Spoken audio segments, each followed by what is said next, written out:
Ayan mga kaludi, pupunta ako dito sa aking lokban. Hoy! Akin yan!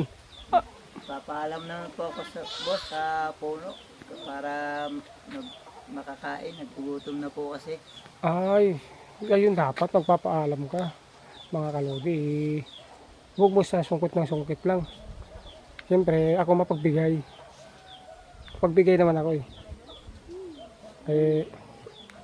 Sige, pwede ka nang kumuha kahit alin dyan, kahit ilang peraso pa. Basta magpapaalam ka sa may-ari.